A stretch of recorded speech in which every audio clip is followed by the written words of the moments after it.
अता तारड़ का देख लेना, जो वकील कत्ल हुआ है बलूचिस्तान में, तो अभी 1 घंटा भी नहीं होता तो उसने कहा इमरान खान ने कत्ल किया। तो ये इस तरह के भोंपू रखे होते हैं जिनका काम ही सिर्फ चौधरियों का ढोल बजाना होता है। शहबाज शरीफ और इनका टोला और वो तारड़ ये साबित करने में लगे कि पीटीआई एक गद्दार जमात है। तो पीटीआई को जिन्होंने वोट दिए 1.5-2 करोड़ लोग, वो भी गद्दार हैं। इन्हें पता है कि अगर इमरान खान की वापसी हुई तो हमारी कोई हैसियत वैल्यू नहीं रहेगी। नवाज शरीफ साहब का ताज़ा बयान था कि मैं आऊँगा तो मैं पता नहीं दूध की नहरें बहा दूंगा।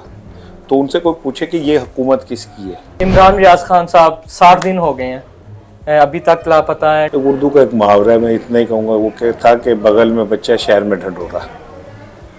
जिन्होंने ढंढोरा करना है उनकी बगल में ही बच्चे हैं। एक चपेड़ है उस पीटीआई की क़यादत, भगोड़ी मर्दों की क़यादत पे, जिनसे 2 दिन मुश्किल नहीं झेली।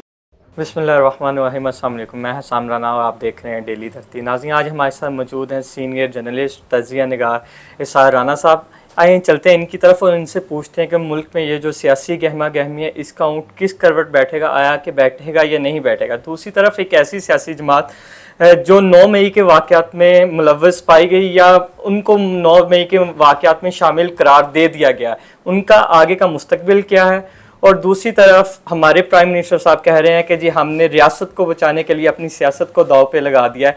इन 2-3 सवालों पे साराना साहब से पूछते हैं कि ये क्या तजिया रखते हैं। अस्सलाम वालेकुम सर। जी सर, कैसे हैं आप? खैरियत से? सर, सबसे पहले कि 9 मई का वाक़या सब लोग उस पर मजम्मत करते हैं, सारे पाकिस्तानी करते हैं, क्या उसको लेके आपको लगता है कि पीटीआई बैन हो जाएगी? देखिए, बात यह है कि जो पीपल्स पार्टी थी उस पर भी 10 साल इसी तरह के हालात रहे। नवाज शरीफ साहब भी मुल्क से बाहर गए तो उनकी जमात का पीछे कोई पुरसाने हाल नहीं था। तो अगर इमरान खान साहब पे भी कोई पाबंदी लगती है तो पॉलिटिकल पार्टीज़ के ऊपर ऐसा होता रहता है, मुश्किल वक्त आते रहते हैं। लेकिन ये ज़रूर है कि एक सवाल इस सारे से पैदा होता है कि क्या पाकिस्तान की सियासी जमातें कुछ सीखा भी है कि नहीं उन्होंने, या वो सिर्फ अब एक दूसरे को नीचा दिखाने के लिए टूल बन के किसी के इस्तेमाल होते हैं। और अगर मेरे पे मुश्किल वक्त आए तो आप तालियां बजाते हैं, आप पे आए तो मैं तालियां बजाता हूं, और इसी में हम लड़ते लड़ते एक दूसरे के ख़िलाफ़ एक दूसरे को तबाह कर देते हैं। फिर हम बाद में रोना रोते हैं कि इस्टेब्लिशमेंट ने ऐसा कर दिया, इस्टेब्लिशमेंट मुदाखलत करती है, इस्टेब्लिशमेंट ये करती है। तो हमारी अपनी हैसियत जो है और हमारे जो अपना किरदार है वो क्या है। आज हर चीज़ में ये शहबाज शरीफ और इनका टोला और वो तारड़ ये साबित करने में लगे कि पीटीआई एक गद्दार जमात है। तो पीटीआई को जिन्होंने वोट दिए 1.5-2 करोड़ लोग, वो भी गद्दार हैं। क्या हमने गद्दारी के सर्टिफिकेट बस ऐसे ही बांटने? सर, आपने तारड़ साहब की बात की। तारड़ ने आज से 2 दिन पहले एक स्टेटमेंट दी थी कि इमरान खान को अगस्त में सजा हो जाएगी। तो क्या तारड़ साहब को ये भी पता है कि उनको किस बेस पे सजा होगी, क्या लिखा जाएगा उनके केस में, जज साहब क्या रिमार्क्स देंगे? फिर तो ये भी पता होना चाहिए। बात ये कि ये तारड़ जो कर रहे हैं यही काम पीटीआई करती रही। ये भी कहते थे कल एक बंदा गिरफ्तार होगा, कल एक बड़ा बंदा गिरफ्तार होने जा रहा है। तो ये कौन सी जमहूरियत है, ये कौन सा एक निज़ाम ढकोसला आपने फ्रॉड का बनाया हुआ है, जिसके अंदर आप ताकतवर कुव्वतों के साथ मिलकर, कल इमरान खान की बारी थी तो उनको रगड़ा लगा रहा था, आज इनकी बारी तो वो उनको रगड़ा लगा रहे हैं। तो ये इनके आप कह रहे हैं कि वक्त वक्त की बात है। अता तारड़ का देख लेना, जो वकील कत्ल हुआ है बलूचिस्तान में, तो अभी 1 घंटा भी नहीं होता तो उसने कहा इमरान खान ने कत्ल किया। तो ये इस तरह के भोंपू रखे होते हैं जिनका काम ही सिर्फ चौधरियों का ढोल बजाना होता है। ठीक है ना। किसी दौर में इस तरह मिरासी रखे जाते थे, अब इस तरह जरा मॉडर्न पढ़े लिखे लोग रख लिए जाते हैं। सर, पीडीएम दुबई में बैठ के मीटिंग्स हुई, उस पर आजकल मौलाना फजलुर रहमान को बड़े एतराज़ात हैं कि जी मुझे नहीं शामिल किया गया। क्या मुस्तकबिल में ये जो सारी 13 पार्टियां थी ये फिर इकट्ठे इलेक्शन लड़ेंगी, या फिर हमें फिर वही देखना पड़ेगा कि सड़कों पर घसीटूंगा, वो कहेगा जी ये चोर है, इसको अडयाला में डालूंगा या लटकाऊंगा? बात यह कि अगर इमरान खान की वापसी हो गई तो ये सारे इकट्ठे हो जाएंगे। ठीक है ना। इन्हें पता है कि अगर इमरान खान की वापसी हुई तो हमारी कोई हैसियत वैल्यू नहीं रहेगी। सर दूसरी तरफ ये है कि निगरान सेटअप जो है वो आता तो 90 रोज के लिए या 60 दिन के लिए या 90 दिन के लिए, लेकिन हमने देखा कि निगरान सेटअप इधर 7 साल 2-2 साल भी चलने के मूड में है। क्या जो वफाक में जब ये कह रहे हैं कि हम असम्बलियां तहलील करेंगे तो वफाक में भी हमें इसी तरह का सेटअप मिलेगा या इलेक्शन होंगे? यही तो इन लोगों को डर है कि ऐसा ना हो कि जो निगरान सेटअप आए वो लंबा हो जाए और ऐसी जड़ी मेहनत की है गालां खादियां ने लोगों को हम गालियां खा लें और निगरान सेटअप आए, अब पैसे वैसे आने शुरू हो गए, कुछ थोड़ी बेहतर हो जाएगा तो हम पीछे रह जाएं और निगरान सेटअप तगड़ा हो गया मजबूत हो जाए। क्योंकि ये बात का 100% इम्कान है कि निगरान सेटअप जो है वो 90 दिन के लिए नहीं आएगा, वो लंबा आएगा। दूसरी तरफ सर नवाज शरीफ साहब ने एक स्टेटमेंट दी थी, उन्होंने कहा था कि मैं मुल्क वापस जल्द आऊँगा तो जेल जाने के लिए भी तैयार हूँ। भाई की गवर्नमेंट है, 1.5 साल हो गया गवर्नमेंट चल रही है, तब तो आए नहीं। अगर आप दोबारा आएंगे तो क्या जेल जाएंगे कि पहले ही सारे केस रफा दफा हो जाएंगे? ये पाकिस्तान है, एक मैं समझता हूँ कि 1947 से आज तक हमें जमहूरियत और ये वो इसका ड्रामा करके हमें बेवकूफ़ बनाया जाता है। ठीक है, नवाज शरीफ साहब का ताज़ा बयान था कि मैं आऊँगा तो मैं पता नहीं दूध की नहरें बहा दूँगा। तो उनसे कोई पूछे कि ये हुकूमत किसकी है, उनका भाई जो है वो कौन है? सर उनकी बेटी तो नहीं ना शामिल है। सर फ्रीडम ऑफ स्पीच की बात करें, अरशद शरीफ, इमरान रियाज, जमील फारूकी, फिर आ जाएं आजकल आज़िम चौधरी साहब जो लाहौर प्रेस क्लब के सदर हैं, पीटी, सिर्फ एक बादशाह सलामत से एक सवाल करने पे नौकरी से निकाल दिया गया।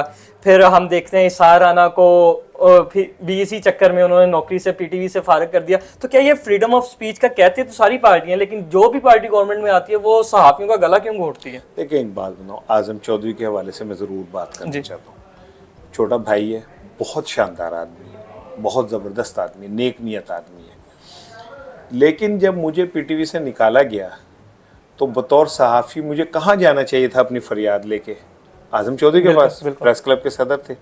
मुझसे 2 दिन पहले उन्होंने पीटीवी में उनको जॉब मिली थी।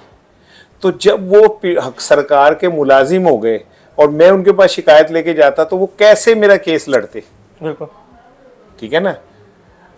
क्लैश ऑफ इंटरेस्ट जो है वो बड़ा इंपॉर्टेंट है। जैसे हम कहते हैं कि ये जितने भी ऊपर बैठे हुए लोग हैं सारे ये अब क्या कहते हैं ताजिर हैं, सरमायादार सरमायाकार हैं, ऊपर बैठ के अपने रास्ते, इनके तो सारे रास्ते क्लियर हो जाते हैं, इनको कर्ज भी मिल जाता है, इनके जनाब वाले टैक्सेस का भी मामला सीधे हो जाते हैं। 4 अरब 3 अरब डॉलर तकसीम हुए पिछले हुकूमत में, तो आज तक कौम को नहीं बता सकते कि आपने किन किन को दिए। वो इन कैमरा होगा, क्यों होगा इन कैमरा? पैसे मेरे तो तुम मेरे सामने क्यों नहीं बता रहे कि कौन लोग हैं? ठीक, इसी तरह आज़म चौधरी साहब को पीटीवी की नौकरी लेनी ही नहीं चाहिए थी। ठीक है, और फिर ये कि जो सवाल उन्होंने किया था, उन्होंने कोई वागियाना सवाल नहीं किया था, वो एक लीडर हैं सहाफ़ियों के, तो उन्होंने उसी रेफरेंस में कहा कि जो पाकिस्तान की प्रेस क्लब है उनको एतमाद में नहीं लिया जाता कुछ मामला पे, मीडिया उस पर, तो उन्हें तो उसी दिन ही कह दिया गया था कि आप फारिग हैं। उसी दिन उन्हें पता था, वो कह रहे थे कि 24 सेकंड के अंदर मुझे पता चल गया था हाँ कि ये हो गया हुआ काम जी। तो मेरा ख्याल है बहुत अच्छा हुआ, उन्हें नहीं करनी चाहिए सरकारी नौकरी। मैं पीटीवी के खिलाफ शिकायत लेके उनके पास जाऊंगा तो वो कैसे अपने इदारे के खिलाफ कोई बात कर सकेंगे? बिल्कुल सर। दूसरी तरफ इमरान रियाज खान साहब 60 दिन हो गए हैं अभी तक लापता है, एक सहाफ़ी गायब है, वो नहीं मिल रहा, तो उस पर आप क्या कहेंगे? उर्दू का एक मुहावरा है, मैं इतना ही कहूँगा, वो था कि बगल में बच्चा शहर में ढंढोरा। जिन्होंने ढंढोरा करना है उनकी बगल में ही बच्चा है। ठीक है ना, तो ये ऐसे ही है बस। सर आपसे लास्ट क्वेश्चन कि 9 मई के वाक़यात में 2 ख़वातीन अरेस्ट हुई थी, यंग ख़वातीन, जिनको बोलने पे उठाया गया, सनम जवेद और तैयबा राजा। उन दूसरी तरफ हमने देखा कोई ऐसे जो पिलर समझे जाते थे पार्टी के, वो 2-2 दिन भी नहीं ठहरे, उनको आज 60 दिन हो रहे हैं, उनको ये भी ऑफर की जा रही है कि आप वादा माफ गवाह बन जाए यास्मीन राशिद, ममून रशीद के खिलाफ, लेकिन वो डटी हुई हैं। अगर वो बाहर आती हैं तो क्या पार्टी में उनको कोई सीट मिलनी चाहिए या कोई सनम और दूसरी लड़की तैयबा राजा, ये चपेड़ है उस पीटीआई की क़यादत, भगोड़ी मर्दों की क़यादत पे, जिनसे 2 दिन मुश्किल नहीं झली गई। उनसे कहीं बहादुर और तगड़ी तो ये लड़की हैं। ठीक है ना, और दूसरी बात ये कि मैं देखें बड़े एहतियात से ये बात कह रहा हूँ, क्योंकि माहौल ऐसा बना दिया गया है कि जिसमें अगर उनके लिए कोई बात करो तो ऐसा लगता है शायद हम रियासत के मुखालिफ हैं। बिल्कुल। मैं रियासत के मुखालिफ कैसे हो सकता हूँ? मेरा बाप इस मट्टी में दफन है, मैंने इस मट्टी में दफन होना है, बिल्कुल। मेरे बच्चों का फ्यूचर इससे, मैं इसका मुखालिफ कैसे हो सकता हूँ? मेरे पाक फ़ौज मेरी फ़ौज है, मैं उससे मोहब्बत करता हूँ, उन्होंने हमारे लिए कुर्बानियाँ दी हैं, ठीक है। और उन लोग जिन लोगों ने पाक फ़ौज के इमेज को ख़राब करने की कोशिश की है वो काबिल सज़ा है उनका, ठीक है। लेकिन फिर मैं एक बात कहता हूँ कि आप खुद कहते हैं कि जी नौजवानों की जहन साजी की गई और ये किया गया, तो फिर बच्चों को माफ़ कर दें, ये ज़्यादा बड़ा वो होगा फैसला। अगर आप उन ख़वातीन को और बच्चों को माफ़ कर देते हैं तो वो सारी उम्र उनकी आने वाली औलादें भी कहेंगी कि हमसे गलती हुई और इस पाक हमें ने माफ़ कर दिया। बिल्कुल सर, जो स्टूडेंट जर्नलिज्म में आना चाहते हैं, ये सारा सिनेरियो देख के वो नहीं आना चाह रहे, उनके लिए लास्ट पे आप क्या पैगाम देना चाहेंगे? एक न चर्सी से किसी ने पूछा कि उसने आंखें डोनेट की, तो उससे पूछा कि तुम क्या पैगाम देते हो जिसको आंखें लगनी है? तो उसने कहा कि उन्होंने बस एक कहना कि अखा ना 2 सिकटां दे बाद खुल दी ओके। ठीक है। तो मैं तो आने वालों को यही कहूँगा कि चित्रा तो बाद ही कि भाई आपको नौकरियों से निकाला जा सकता है, अगवा भी किया जा सकता है, सच बोलने पे आपके टिंड भी हो सकती है, आपको सेठ के जबर का भी शिकार होना पड़ेगा, आपको मुख्तलिफ प्रेशर ग्रुप्स को भी झेलना पड़ेगा। पाकिस्तान में सच बोलने से बड़ा मुश्किल काम कोई नहीं है। तो तुम में हिम्मत है तो ज़माने से बगावत कर दो, वरना माँ बाप जहाँ कहते हैं शादी कर लो। ठीक हो गया सर, थैंक यू सर। नाज़रीन, जैसा कि आपने असार राना साहब की गुफ्तगू सुनी, उन्होंने सारी बातों के बड़े अच्छी तरीके से जवाब दिए और हमें समझाया कि ये बेसिक मामला क्या है। अगर आपको हमारा ये प्रोग्राम पसंद आए तो चैनल को सब्सक्राइब करें। तब तक अपने होस्ट साम राना को दें इजाज़त, अल्लाह ने के बाद।